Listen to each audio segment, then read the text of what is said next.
ask the Minister for Environment, Food and Agriculture what progress has been made with the initiative to stop the use of single-use plastics in government buildings.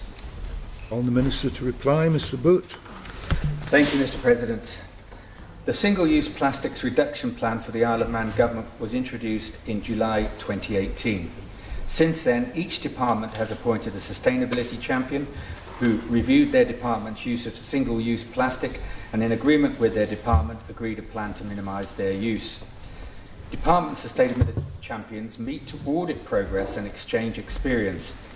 Guidance sheets have been provided and some departments have their own engagement materials.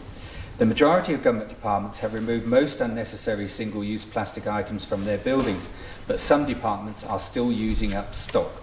Many departments are fully engaged with the removal of unnecessary single-use plastic items, but resource constraints are affecting some. Procurement policy allows for environmental matters, and a specific mention of plastics is planned but not yet included.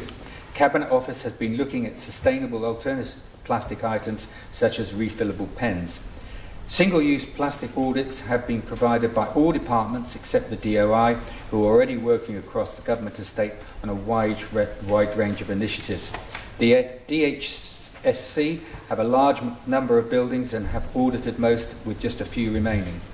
Easy access to tap water reduces the need for bottles, so DEFRA launched a refill scheme including many government buildings. We believe that all schools have water fountains, but if lacking, the DOI will prioritise provision. They ensure easy access to water provided during the refurbishment. At the Villa Marina, safe and reusable plastic glasses have been introduced. From 2018, all caterers and stallholders at Timble Day Fair have been required to use plastic-free packaging. Water refill points were provided this year, and helium balloons are not permitted. At other shows, there has been encouragement to reduce single-use plastics. Balloon releases are now not allowed on government land, and the Civil Registry has signage prohibiting confetti that is not biodegradable. Most buildings have some recycling, but this is inconsistent and often unofficial. Government-owned buildings in Douglas are moving to a single scheme. Closing off raw sewage outfalls drastically reduces plastic on beaches, and the completion of the MUA regional sewage infrastructure is in the government plan.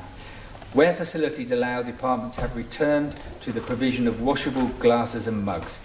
In summary, there has been a lot of work done, though there remains much more, and we continue to work on that. Supplementary, Mr Moorhouse. Thank you, Mr President. Thank you, Minister, for such a comprehensive overview of the changes. There's now a movement towards an outright ban in the use of single-use plastics. That's good, but the overriding problem is that, as page 4 shows us in the Plastics Reduction Plan, 80% of marine plastics comes from the land. Now, if we're going to go further and meet our targets, the problem is, should we be actually taking more action against those people who are disposing of these single-use plastics in an inappropriate manner? Minister to reply. Thank you, Mr President.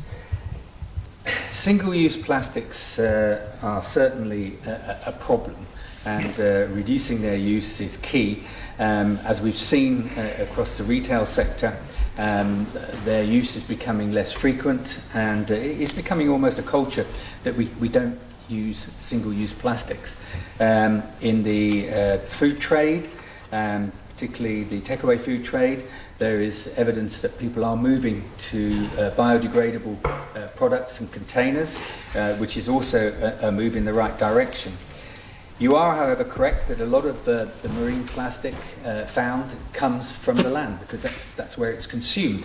So anything we can do to reduce the amount consumed on land is good, but as I referred to in my reply, completion of the regional sewage network has been shown to reduce the amount of plastic reaching the sea to be reduced substantially, in fact almost 99.9% if we look at the results in Ramsey. So the government is working on that, and that sewage infrastructure will hopefully be complete by the end of this administration.